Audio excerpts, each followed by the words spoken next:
Hello everyone, स्वागत है आपका आज के इस सेशन में और मैं हूं आपका कॉमर्स वाला भैया। हाँ जी, चलिए करते हैं आज फिर से एमसीक्यू सीरीज की शुरुआत, जिसमें हम लोग कर रहे हैं पीजीटी कॉमर्स के एमसीक्यूज, है ना जी। आज दूसरा क्लास है। पहला क्लास में हम लोग 30 क्वेश्चंस किए थे और आज फिर हम लोग क्वेश्चंस करने जा रहे हैं। देखिएगा, बेसिकली अब हम लोग बात कर रहे हैं कि आपका सिलेबस से रिलेटेड क्या क्या चीजें हैं। तो देखिएगा, 11th और 12th के अकाउंट्स और बीएसटी ये हैं। इसके साथ साथ देखिए, मैं आपको थोड़ा सिलेबस दिखा देता हूं, जिससे ना आपको चीजें थोड़ा और क्लियर होंगी, है ना। क्या है सिलेबस, ये देखिए पीजीटी कॉमर्स का पूरा सिलेबस है ईएमआरएस का। तो देखिए, इसमें अकाउंटेंसी की अगर हम बात करें तो पूरा का 11th और 12th का जितना ये सारा यहां तक मैं दिखा दे रहा हूं, यहां तक सारा अकाउंट्स है ना। ये देखो, और फिर बिजनेस स्टडीज स्टार्ट हो रहा है 11th और 12th का। कहां से, ये देखो यहां से लेकर यहां तक देखो, है ना जी। अब उसके बाद जो बात शुरू होती है ना, वो प्रिंसिपल ऑफ मैनेजमेंट, ये उसी में का पार्ट है, बिजनेस स्टडीज का पार्ट है, लेकिन मैंने इसको अलग से बिजनेस मैनेजमेंट के तौर पर कराया है। Planning, organising, staffing, directing, controlling, है ना ये। और उसके बाद है financial management, financial market, marketing और कंज्यूमर प्रोटेक्शन एक्ट। तो मैं अभी जो क्वेश्चंस करा रहा हूं वो ये यूनिट से और इस यूनिट से, यहां से करा रहा हूं, है ना, इस जगह से। कुछ दिनों के बाद मैं 11th 12th के अकाउंट्स और बीएसटी से भी क्वेश्चंस कराऊंगा, तो टेंशन लेने वाली कोई बात नहीं है ना। वो दिख नहीं रहा है, सॉरी। चलो मैं एक बार फिर से आपको दिखा दे रहा हूं। हाँ, ये देखिए, मैं आपको दिखा रहा हूं, एक बार फिर से देख लीजिएगा। सॉरी, ये देखिए, ये हुआ अकाउंट, एक पेज, दो पेज, ये पूरा अकाउंट था और ये है पूरा क्या, बीएसटी। ठीक है, चलो ये बीएसटी। अब मैं जो पढ़ा रहा हूं इंटरनेशनल ट्रेड, और यहां ये वाला जो पार्ट है, लास्ट दो पेज जो आपका सिलेबस का है, मैं उससे सारे एमसीक्यूज अभी करवा रहा हूं। उसके बाद पहला दूसरा जो 11 12 का बीएसटी और अकाउंट्स है, उससे भी मैं क्वेश्चंस कराऊंगा। इसके बाद 2-4 क्लास 5 क्लास के बाद फिर मैं उससे भी क्वेश्चंस कराऊंगा। तो टेंशन लेने की कोई बात नहीं है, हम लोग अच्छे से काम करेंगे जी। समझ में आया जी सर। चलिए अब करते हैं क्वेश्चंस, ज्यादा लेट ना करते हुए चलते हैं क्वेश्चंस की ओर। और इसके साथ साथ आपको क्या करना है, ये देखिए ज्वाइन कर लीजिएगा मेरा टेलीग्राम चैनल जो है कॉमर्स वाला भैया बाय एनडब्ल्यू करके, है ना, ये करिएगा। इसके साथ चैनल को कर लीजिएगा सब्सक्राइब, जिससे आपको सारी के सारे इंफॉर्मेशन कॉमर्स से रिलेटेड जितने भी स्टेट्स के एग्जाम होंगे वो सारे के सारे इसमें आपको मिल जाएंगे। कोई दिक्कत हो तो इस नंबर पे आप व्हाट्सएप भी कर सकते हैं। हम कर रहे हैं ईएमआरएस पीजीटी कॉमर्स अकाउंटेंट और मिक्स टाइप क्वेश्चंस का दूसरा दिन है आज। क्या है, दूसरा दिन। चलिए क्वेश्चंस की शुरुआत करें सर। बिल्कुल शुरुआत करिए। आइए, क्वेश्चन क्या कह रहा है, ध्यान से देखिएगा। कह रहा है which of the following is not an element of marketing mix. Sir marketing mix की बात करें तो 4 P's ऑफ मार्केटिंग की बात की जाती है। किसकी बात की जाती है, 4 P's ऑफ मार्केटिंग, है ना, प्रोडक्ट, प्राइस, प्लेस और प्रमोशन। ठीक है जी। तो 4P में क्या है, देखिए प्रोडक्ट तो है, तो भैया एलिमेंट तो ये है। टारगेट मार्केट कुछ ऐसा तो नहीं सुने, प्राइसिंग भी और डिस्ट्रीब्यूशन, मतलब प्लेस का बात कर रहा है। ये किसका बात कर रहा है, प्लेस का। तो प्रोडक्ट, प्राइस, प्लेस भी है, सॉरी प्रोडक्ट है, प्राइस और प्लेस है, ठीक बोला। टारगेट मार्क ऐसा कोई चीज नहीं होता, तो इसका आंसर क्या होगा, यही होगा कि एलिमेंट इसका यही नहीं है ना। तो आंसर क्या हो जाएगा, टारगेट मार्केट। चलिए अगर हम बात करें सेकंड क्वेश्चन की, आइए सेकंड क्वेश्चन देखते हैं। कह रहा है dash is the collection and interpretation of information about forces, events and relationship that may affect the organisation. अगर मैं इसी की हिंदी की बात करूं तो बोला उन ताकतों, घटनाओं और रिश्तों के बारे में जानकारी का संग्रह और व्याख्या है जो संगठन को प्रभावित कर सकते हैं। तो भैया संगठन को प्रभावित करने के लिए क्या होगा, क्या अपॉर्चुनिटी एनालिसिस से प्रभावित होगा, सर नहीं। मार्केट का सैंपलिंग, कोई इंपैक्ट नहीं। स्टेक होल्डर एनालिसिस, नहीं। इन्वायरमेंटल स्कैनिंग, हम जब भी कभी भी मार्केट की स्टडी करते हैं तो इन्वायरमेंट की स्कैनिंग करते हैं कि क्या हो रहा है, आसपास के लोग में क्या मार्केट में चल रहा है, क्या नीड्स है उनकी। तो that is called environmental scanning, जहां हम क्या करते हैं, सारी चीजों को देखते हैं, जिससे क्या हो सकता है भैया, अफेक्ट कर सकता है ऑर्गेनाइजेशन। तो ये हो जाएगा पर्यावरण स्कैनिंग, है ना, इन्वायरमेंटल स्कैनिंग। चलिए उसके बाद चले, कह रहा है क्वेश्चन नंबर था the term marketing mix describe. तो भैया मार्केटिंग मिक्स क्या होता है, ध्यान समझिएगा। शब्द विपणन मिश्रण करता है किस चीज का, a composite analysis of all environmental factor inside and outside of the firm. तो सर ये तो एनवायरमेंटल एनालिसिस हो गया, तो ये तो इसमें नहीं होगा। कह रहा a series of business decision that aid in the selling a product. Sir ये भी सेलिंग है, ये भी इसमें नहीं आएगा। सिर्फ एक पार्ट हो सकता है मार्केटिंग मिक्स का, टोटल नहीं। The relationship between a firms marketing strength and business it's business, तो ये है स्ट्रेंथ और वीकनेस एनालिसिस, तो ये भी इसका एक पार्ट हो सकता है, पूरा का पूरा नहीं। कह रहा blending of 4 strategic elements to satisfy the specific target market, ये है जी 4 स्ट्रेटेजिक एलिमेंट्स, क्या 4 ये प्रोडक्ट, प्राइस, प्लेस और प्रमोशन, इसी को बोलते हैं, है ना, जो किसी टारगेट मार्केट के लिए यूज किया जाता है। बात समझ में आया जी सर? तो इसका आंसर क्या, D, a blending of 4 strategic elements to satisfy the specific target markets. चलिए अगर हम क्वेश्चन नंबर 4 की बात करें तो कह रहा है newsletter, catalogues and invitation to organisation sponsor events are most closely associated with the marketing mix activity of. अब देखिए 4 तरह के मार्केटिंग मिक्स में 4 चीज बताया मैंने, प्रोडक्ट, प्राइस, प्लेस और प्रमोशन। तो भैया अगर हम बात करें तो ये न्यूज़लेटर, कैटलॉग्स वगैरह जो है, इन्विटेशन, ऑर्गेनाइजेशन को स्पॉन्सर्ड इवेंट्स, ये सब किसका बात कर रहा है? तो क्या आप देखिए प्राइसिंग हो सकता है सर? बिल्कुल नहीं होगा प्राइसिंग। डिस्ट्रीब्यूशन मतलब प्लेस, नहीं सर। प्रोडक्ट का डेवलपमेंट कर रहा है, नहीं सर। ये है प्रमोशन की बात, जहां पे हम लोग स्पॉन्सर्ड इवेंट्स करते हैं या फिर कैटलॉग दिखाते हैं, इन्विटेशन देते हैं ऑर्गेनाइजेशन को, न्यू लेटर्स बनाते हैं, ये सारा क्या है? प्रमोशन की बात कर रहा है। तो किसकी बात कर रहा है? प्रमोशन का। चलिए नेक्स्ट चलते हैं। आई कह रहा है, ध्यान दीजिएगा, कह रहा है is dash is a strategy, एक ऐसा strategy of using a successful brand name, एक सक्सेसफुल ब्रांड नेम को यूज करने का, टू लॉन्च ए न्यू और modified product in a new category, नया कैटेगरी में किसी प्रोडक्ट को लॉन्च करना एक सक्सेसफुल ब्रांड के लिए एक ऐसी स्ट्रेटजी जब आप क्या करते हैं, नया प्रोडक्ट लॉन्च करते हैं, है ना, तो उसको हम लोग बोलते हैं क्या, क्या डियो ब्रांडिंग बोलते हैं। डियो ब्रांडिंग मतलब 2 लोग के मिलकर ब्रांडिंग, तो ये तो नहीं होगा। लाइन एक्सटेंशन का मतलब होता है कि जैसे अगर कोई प्रोडक्ट है, मान लो कि fair and lovely, fair and lovely का छोटा पाउच, बड़ा पाउच, आगे और कोई लेके आया तो उसको बोलते हैं लाइन एक्सटेंशन, और तो ये तो इसमें नहीं होगा। यहां बोल रहा है कि ब्रांड का एक्सटेंशन कर रहे हैं, कि हमारे पास जो ब्रांड था उसी ब्रांड में हम नया प्रोडक्ट लेके आ रहे हैं, that is called brand extension. इसको क्या बोलते हैं? Brand extension. एक नई श्रेणी में एक नया संशोधित उत्पाद लॉन्च करने के लिए एक सफल ब्रांड का उपयोग करने की रणनीति कहलाती है ब्रांड विस्तार। क्या कहलाती है? ब्रांड विस्तार। चलो अब चलते हैं नेक्स्ट। कह रहा है the objectives of SEBI securities and exchange board of India include. SEBI का क्या हुआ भाई साहब? तो प्रमोट इंटरेस्ट ऑफ इन्वेस्टर्स, बिल्कुल सही। इन्वेंटर्स लिखा हुआ है तो इन्वेंटर्स ने इन्वेस्टर्स होना चाहिए, है ना, इन्वेस्टर्स लिख लीजिएगा इनको, है ना, investor. To regulate securities market, जी बिल्कुल। To promote development of the market, जी बात। ऑल ऑफ द अदर, ये ऑल ऑफ द अबव होगा। क्या होगा? ऑल ऑफ द अबव होगा। चलिए चलिए उसके बाद क्या है, क्वेश्चन नंबर 7 पे आते हैं। क्वेश्चन नंबर 7 ध्यान दीजिएगा, कह रहा है dash is the market where the existing securities companies are traded. एक बात बताओ, जहां पुरानी सिक्योरिटीज का ट्रेडेड होता है उसको हम लोग क्या बोलते हैं? तो that is called secondary market. अगर हम बात करें प्राइमरी मार्केट की तो वहां क्या होगा सर? वहां पे एकदम नई नई सिक्योरिटीज आईपीओ ऑफर होती है, वो सारे शेयर परचेज करी जाएंगी। अगर बात करें मनी मार्केट का तो money market short term market है और कैपिटल मार्केट जो है लॉन्ग टर्म मार्केट है। और कैपिटल मार्केट में ही क्या होती है? सिक्योरिटीज का एक्सचेंज मतलब परचेज और क्या होता है? सेल होता है। मनी मार्केट में शॉर्ट टर्म के लिए सिक्योरिटीज का परचेज और सेल्स होता है। और अगर बात करें कैपिटल मार्केट का तो भैया लॉन्ग टर्म में हम क्या करते हैं? ये शेयर को परचेज और सेल करते हैं।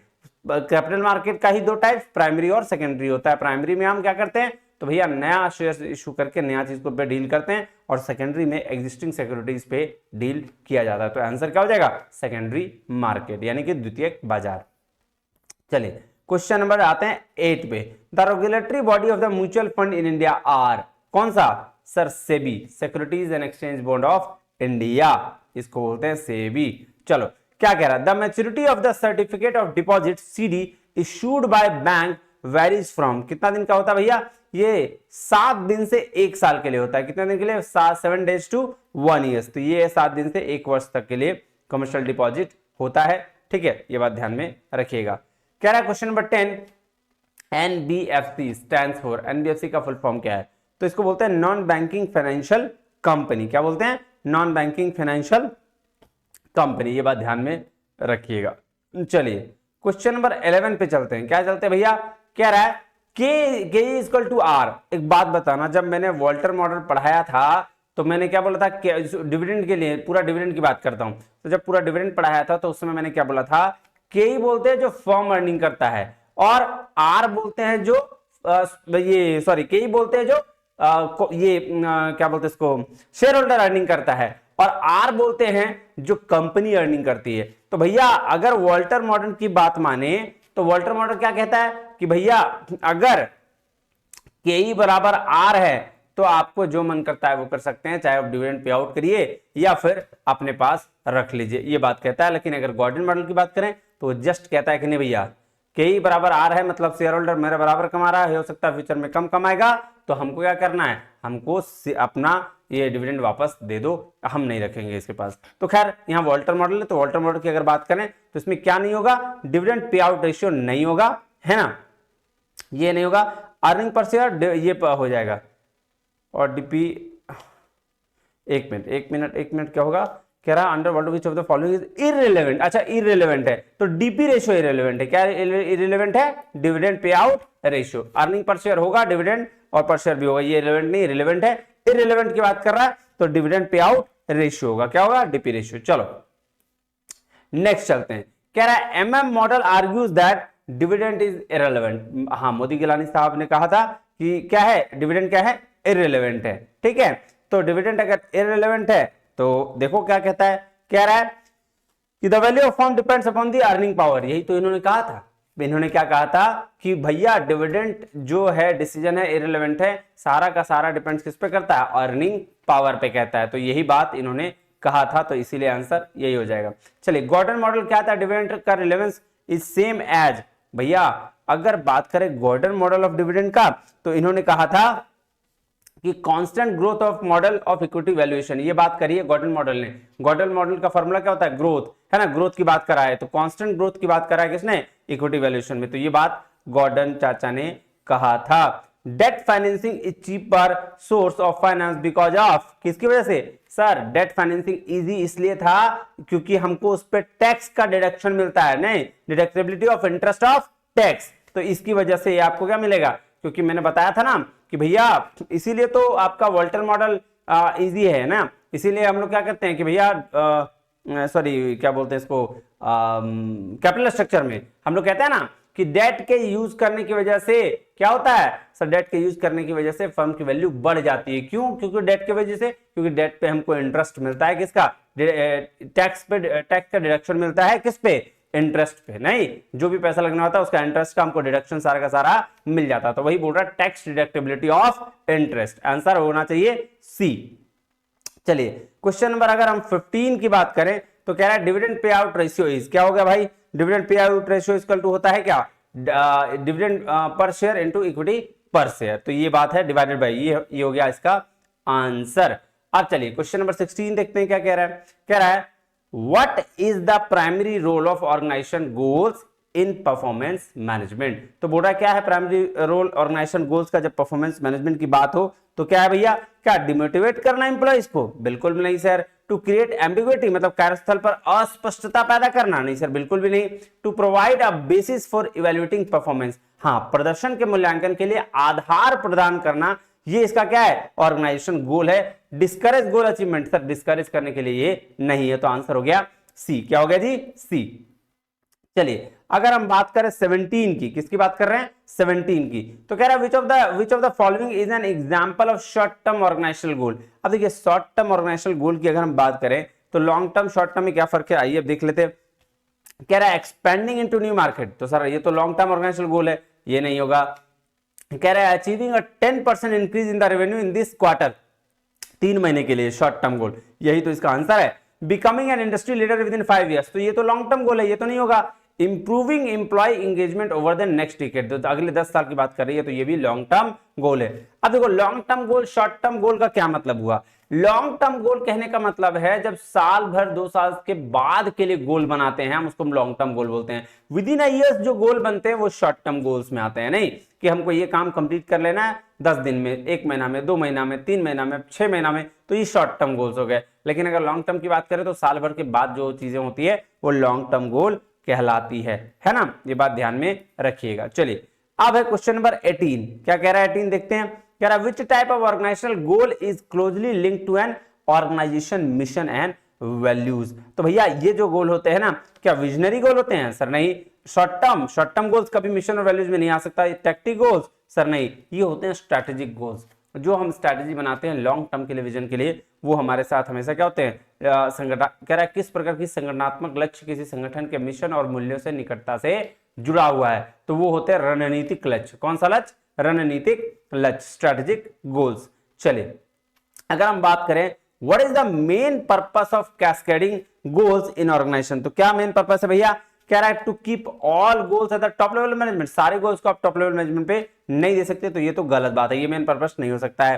कह रहा है to ensure that employ are not involve in goal setting. नहीं बात साहब, गोल सेटिंग में एम्प्लॉय जरूर आएगा, क्यों नहीं आएगा? To align an individual and departmental goals with the organisation goal. हाँ, ये एक पर्पस हो सकता है कि आप कैस्केडिंग गोल्स को ऑर्गेनाइजेशन के साथ ये कर सकते हैं कि भैया आप इंडिविजुअल को किसी डिपार्टमेंटल गोल के साथ, जो मैं मान लो मैं हूं और किसी डिपार्टमेंट में हूं, तो उसके गोल को ऑर्गेनाइजेशन के गोल के साथ अलाइन कर देना, ये काम हो सकता है। क्रिएट कंफ्यूजन, क्या बात करो? कंफ्यूजन क्रिएट कर देंगे तो भैया काम ही कैसे बनेगा? तो गलत बात है, ये तो नहीं है, तो आंसर हो जाएगा सी। क्या हो जाएगा? सी। चलो क्वेश्चन नंबर 20 में की बात करें। सर बिल्कुल बात करिए। कह रहा है which term refers to the specific actions and plan organisation puts in the place to achieve its goal. तो बोल रहा है कौन सा शब्द किसी संगठन द्वारा अपने लक्ष्यों को प्राप्त करने के लिए किए जाने वाले विशिष्ट कार्यों और योजनाओं को संदर्भित करता है। तो भैया इसको भी क्या बोलते हैं? क्या विजन? विजन लॉन्ग टर्म है, मिशन शॉर्ट टर्म है, तो ये तो इसमें होता नहीं है, लेकिन ये बोल रहा है कि लक्ष्य को प्राप्त करने के लिए विशिष्ट कार्यों के लिए, दैट इज कॉल्ड स्ट्रैटेजी। क्या बोलते हैं इसको? स्ट्रैटेजी बोलते हैं। बात समझ में आई? जी सर। चलिए क्वेश्चन नंबर 21 पे आते हैं। आइए, कह रहा है according to self determination theory what are the 3 basic psychological needs that drives human motivation. तो बोटा भाई साहब कौन सी ऐसी किसके द्वारा? आत्मनिर्णय सिद्धांत के अनुसार मानव प्रेरणा को संचालित करने वाले 3 बुनियादी मनोवैज्ञानिक आवश्यकताएं क्या क्या है भैया? तो उसको ये है, इसमें क्या आपका ऑटोनॉमी, कॉम्पिटेंस और रिलेटेडनेस, यही है, यही होगा इसका आंसर। स्वायत्ता, क्षमता और संमितता। अचीवमेंट, पावर, अफिलिएशंस, ये है ये पा थ्योरी बोलते हैं इसको, है ना? तो ये तो इसका नहीं है। फिजियोलॉजी ये मास्लो का निर्धार की थ्योरी है और ये भी उसी का है, तो इसमें ये नहीं होगा, आंसर होगा पहला। ठीक है, चलिए क्वेश्चन नंबर 22 में आते हैं। Hawthorne effect is associated with which motivation theory. भैया हाथोर्ने जो है वो ह्यूमन मॉड्यूलेशन थ्योरी की बात करता है ना? तो ये ह्यूमन रिलेशन थ्योरीज में आ जाएगा। गोल सेटिंग, एक्सपेक्टेंसी और सेल्फ डिटर्मिनेशन, ये तीनों अलग थ्योरी है। हाथोर्ने एक्सपेरिमेंट हमेशा बात कर रहा है ह्यूमन से रिलेटेड की, तो मानवीय संबंध सिद्धांत का। क्वेश्चन नंबर 23 कह रहा what is the key idea behind the 2 factor theory motivation by Frederick Herzberg. तो भैया हर्जबर्ग की हाइजीन फैक्टर थ्योरी आपने सुना है? जी सर। यहाँ पे हाइजीन फैक्टर थ्योरी कहने का क्या मतलब है? यहाँ इन्होंने बोला कि दो तरीके से लोग मोटिवेट करते हैं। एक तो भैया क्या है कि अगर आप एक मोटिवेशन फैक्टर होता है, एक हाइजीन फैक्टर होता है। हाइजीन फैक्टर वो फैक्टर होता है जिसके बिना आप किसी भी इंप्लॉय का काम नहीं चल सकता, जैसे सैलरी के बिना किसी काम चलेगा नहीं, वर्किंग कंडीशन चलेगा नहीं, चलेगा इसके बिना। और वो दूसरा होता है मोटिवेशनल फैक्टर। मोटिवेशनल फैक्टर क्या मतलब हुआ कि अगर मिला तो भी ठीक, नहीं मिला तो कोई बात नहीं है। मिला तो भैया थोड़ा खुशी है, नहीं मिला तो कोई बात नहीं है। लेकिन अगर बात करें हाइजीन फैक्टर का, तो वो मिलना जरूरी है, नहीं मिला तो डिससेटिस्फैक्शन आएगा। तो ये बात किसकी है? जॉब सेटिस्फैक्शन और डिससेटिस्फैक्शन आर सेपरेट कंस्ट्रक्ट। तो इसकी बात कर रहा है, कौन बात कर रहा है? Frederick Herzberg. तो हाइजीन फैक्टर और मोटिवेशनल फैक्टर पे बात यही इन्होंने ही करा है। ये बात समझ में आया? जी सर। और इसी की बात करा है इसने, जॉब सेटिस्फैक्शन और जॉब डिससेटिस्फैक्शन। क्वेश्चन नंबर 24 में कह रहा है according to reinforcement theory which of the following consequence strengthen a behaviour. तो भैया कौन सा? तो ये पॉजिटिव रीइंफोर्समेंट, सीधा सीधी बात है। अगर हम सकारात्मक सुदृढ़ीकरण की बात करेंगे तभी हमारा रीइंफोर्समेंट होगा। अगर नेगेटिव की बात करेंगे तो क्या होगा? सर बिल्कुल भी नहीं होगा। चलिए क्वेश्चन नंबर 25 पे आते हैं। कह रहा विच theory suggest that specific challenging goals can enhance motivation and performance.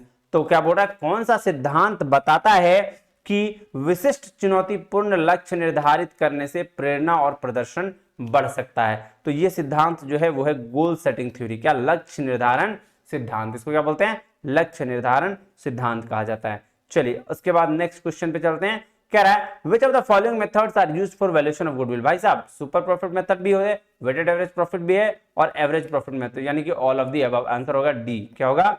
D. चलिए नेक्स्ट चलें सर, बिल्कुल चलिए आइए।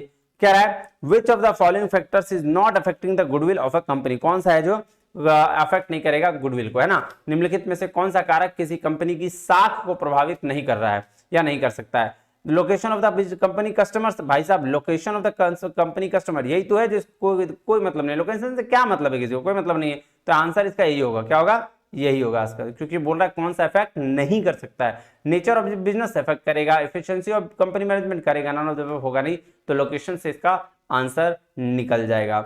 चलिए क्वेश्चन नंबर आते हैं 28 में। क्वेश्चन नंबर 28 कहाँ है? तो भैया कह रहा है the formula of calculating goodwill under the simple average profit method. तो भैया सिंपल एवरेज प्रॉफिट मेथड में क्या होगा? सिंपल एवरेज प्रॉफिट मेथड, तो इसका होगा goodwill into average profit into number of year purchase. C number यहाँ बी लिख दिया गया है, इसको सी कर लीजिएगा। क्या है? सी कर लीजिएगा, है ना जी, क्योंकि सिंपल एवरेज पूछा है तो भैया हम सुपर एवरेज प्रॉफिट कैसे बात कर रहे हैं? तो simple average into number of year purchase. चले 29 कह रहा है व्हाट इज गुडविल। गुडविल क्या होता है? साख क्या है ना? चलिए कह रहा है an asset representing the reputation and brand value of A business. क्या यही है गुडविल? हाँ या ना सर? लग तो रहा है यही है, बिल्कुल यही है, क्योंकि किसी व्यवसाय की प्रतिष्ठा और ब्रांड मूल्य का प्रतिनिधित्व करने वाली संपत्ति को ही गुडविल कहा जाता है। देखो liability that business own to its created, sir ये बिल्कुल नहीं होगा। Value of physical asset owned by business, तो ये फिजिकल है, वो तो फिजिकल एसेट होता नहीं है। Value of cash and cash equivalent, ये भी बात नहीं होगी, तो आंसर पहला ही बिल्कुल सही होगा। चलो कह रहा how is goodwill typically valued. तो गुडविल को हम लोग करते हैं क्या? हिस्टोरिकल वैल्यू पे? बिल्कुल नहीं। Fair market value? जी बिल्कुल, फेयर मार्केट वैल्यू पे हम गुडविल का वैल्यूएशन करते हैं, ना रिप्लेसमेंट पे, कॉस्ट पे, और ना नॉमिनल वैल्यू पे। तो ये लीजिए, ये आपका हो गया आज का 30 क्वेश्चन कंप्लीट, है ना? मिलते हैं अगले वीडियो में, तब तक के लिए बहुत बहुत धन्यवाद। Thank you very much. जय हिंद।